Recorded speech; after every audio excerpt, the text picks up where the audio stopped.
by step, won't you give me that step by step? Let's go! Turn it up! We are gorgeous. No, on the line with me this evening, I have got that incredibly talented, the lovely Dane Bates. Hi, Dane, you okay? I'm so good. How are you? I am really good, thank you. I'm really, really good. I mean, it's been going off the chart here for you, Mr. Popular. It is. Oh, really?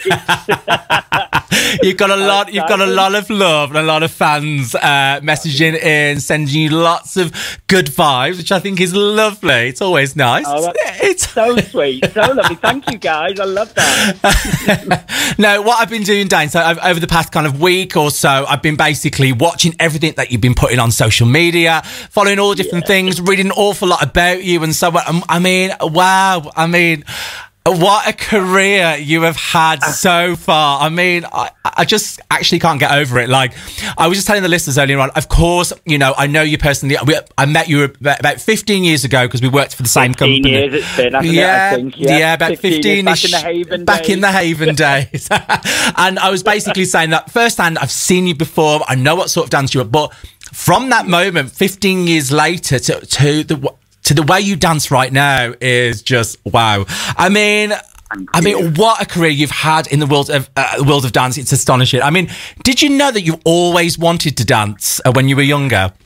Do you know what? It's funny. I when I met you in Haven all those years ago, I was on the entertainment team and I only wanted to dance. And I'd just come back from a job in Mexico where I was in Liverpool and I got offered this job to go and dance in Mexico and I couldn't turn it down. I was 18 years old and I was like, do you know what? I want to do it. So I went over to Mexico for, I think it was supposed to be 6 months, but I only lasted 3 because I was such a baby. I was so homesick, Ricardo. I was so homesick. Yeah, I can imagine.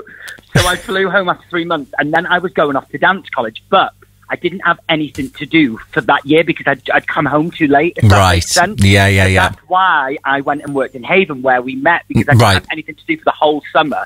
So I was actually only contracted on the entertainment team until the end of August. So I always knew that I wanted to dance. And when we met at Haven, it was just kind of like a little gap thing that I was doing just before I went off to dance college. So it was always, I mean, when I was a kid, I tried like kickboxing, I tried karate, I tried all of that. And it just was not for me. Yeah. Oh, you always do football as a kid because that's what you're told to do. Yeah, that's what you're told to do, Yeah, but it was so obvious that wasn't for me. And I remember being in Manchester. We moved to Manchester for like 6 months. And because my dad got a job and my sister went to Irish dancing and I demanded that I went with her. And I only did like 2 or 3 classes, but I absolutely loved it. So I think it was from there. That's where it all stemmed from. Right. So the love of Irish dancing stemmed it all on, kind of thing. I wasn't very good at it, though. I wasn't good at Irish dancing, by the way. I just want to throw that out. No, absolutely. I mean, did you go to dance like college or dance school or anything like that, or is it just a natural thing that you just self-taught? Was you self-taught or?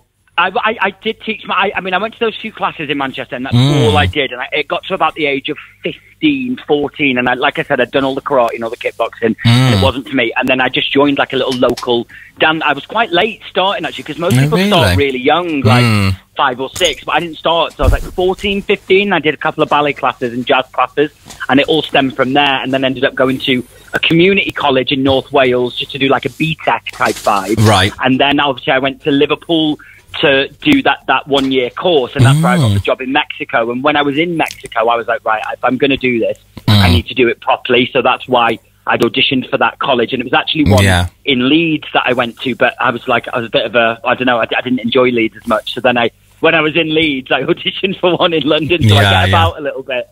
And then I went and did 3 years in London at London Studio Centre. It's an amazing school. And I went down there, I got a full scholarship. It was really expensive. I wouldn't have been able to afford to go. $32,000. So luckily, I worked my backside off and got a full scholarship to train there. And I've never looked back since. Well, definitely not. Like I said, I mean, the career that you've, I mean, for what happened back then to what you're doing right now, I think, of course, that, I mean, the shows that we did all those years ago, I mean, that, they're very, great shows, but they're very generic and so on. They was very, very good. But the stuff that you're doing right now is just I watched some of it. I think How does he move like that? How did you get yourself into those sort of positions? And I don't even know if I'm honest. Because I can't walk for days after. Yeah, I can imagine. I can imagine. I mean, I know what that feeling is like being on stage and so on. I mean, what's that feeling like for you being on stage? I mean, what sort of buzz do you get?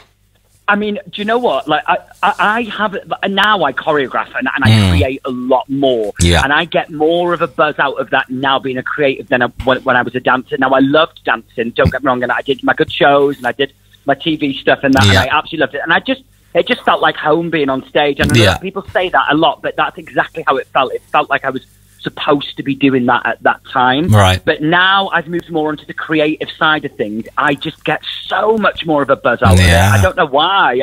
I just get like an adrenaline burst. I am the most nervous choreographer you've ever seen. Really? Don't get that. I know, because I can hide it well. I do not get that at all from you. Go on. When my dancers are on stage, I mean, I'm a confident guy. Yeah, on stage, my knees are like jelly. Really? Like, honest to God, I get so nervous for them going on. And I think it's because it's out of my hands. If I was on stage, I can do it, and I know I can do it, but because it's my vision on other dancers, right? You know, I don't know why. I just get so nervous for them. Really? Yeah, I know. I can imagine, because you're passing on your craft. Really, I mean, everything that you've loved about what you've done years ago to now, and all the things that you've been taught and whatever, you're passing it on to somebody who's actually looking at you to give them that sort of the buzz that we both feel. So, you know, I can completely understand that, you know, the nervousness behind that, because you've got these young people who are very impressionable, and they're looking to you as kind of like their muse, really, kind of like their big kind of mentor, like this big person. I trust them, they trust me, don't they? Yeah, absolutely. And like I said, they're either paying to come and see you, or they just want to be part of what you're doing. So you're passing on that creative side of you over to somebody else who will then one day hopefully go, well, years ago, I met someone called Dane, and he taught me this, you know, for their life, as their life moves on. So that must be incredibly humbling for you as a dancer.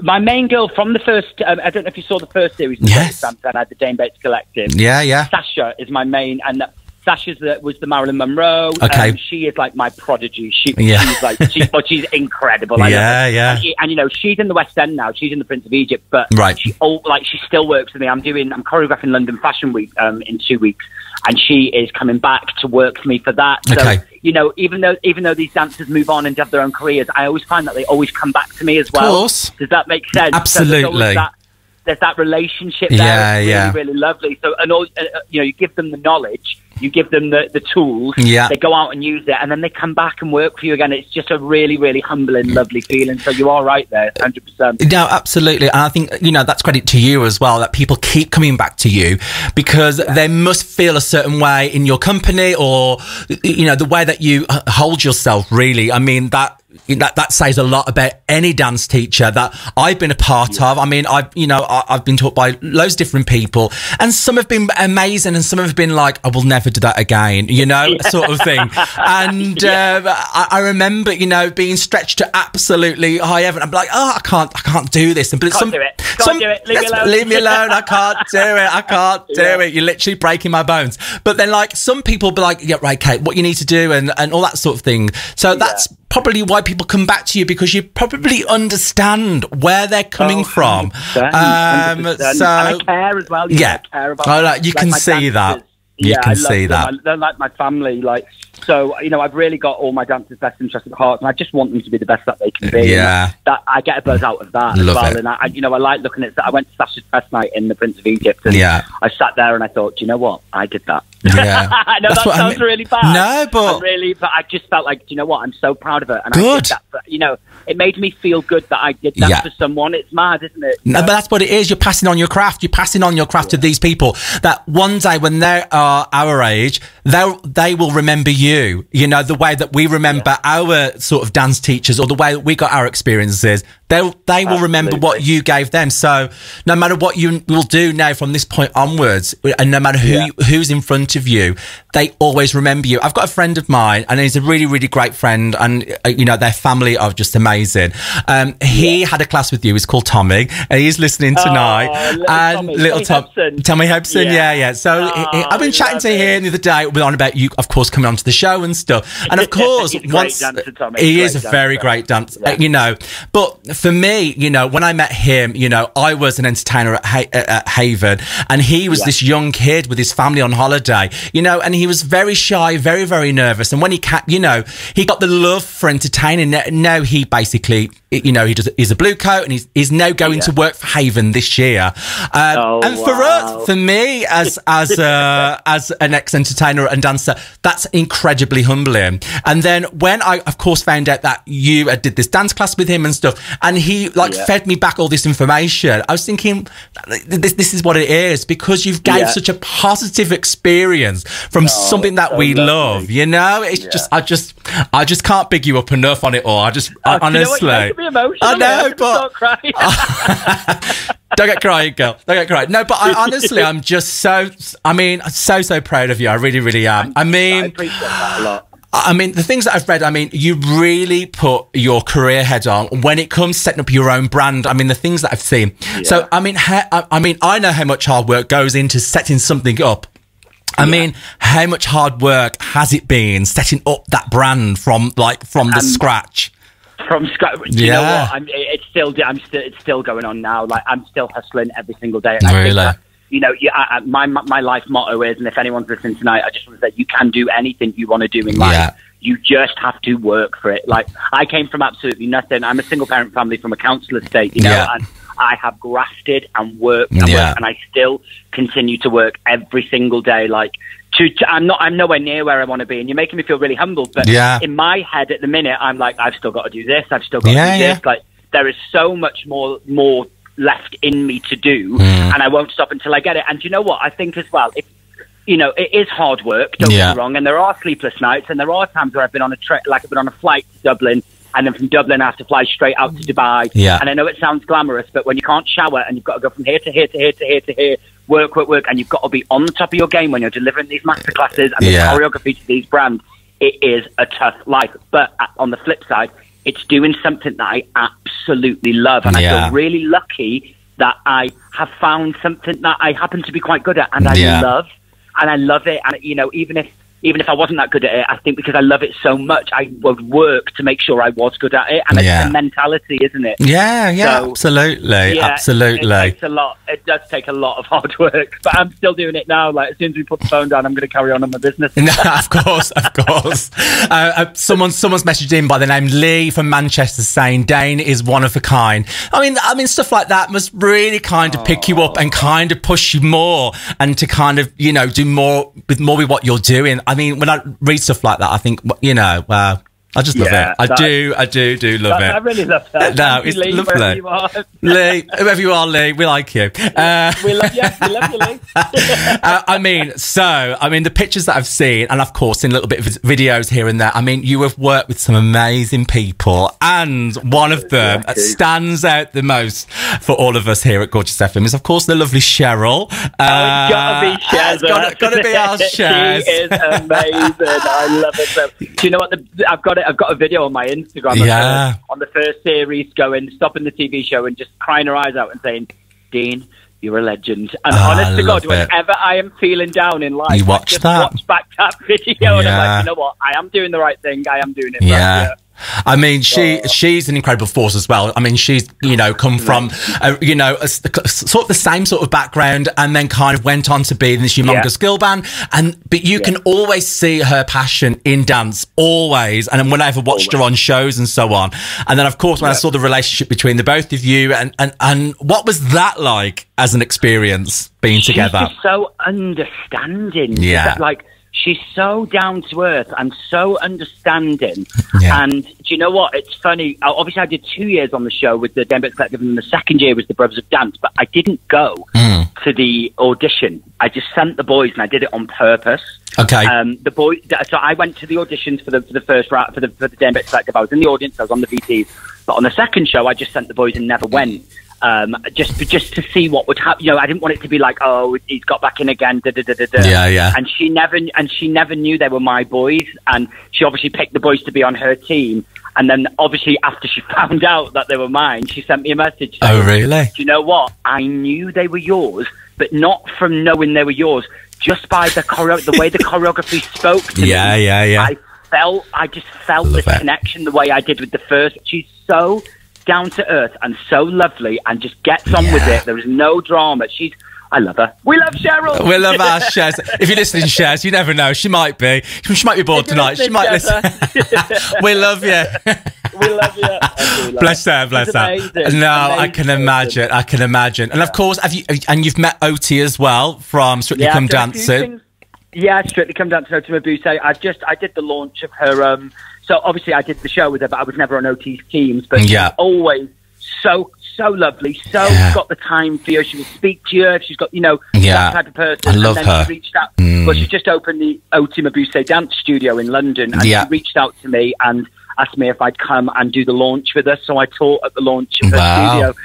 So I thought a big masterclass for it. It was great. And again, she is just one of the loveliest. But they're dancers. Yeah. They're just normal people. And I know they're huge. Yeah. They've got these amazing careers. But that's what I love about them, and that's what I try to be. Is just down to earth, just normal people. You know, we're human beings at the end of the day. They're just great. They're great people. So, if you got the call to be on Strictly Come Dancing, would you do it?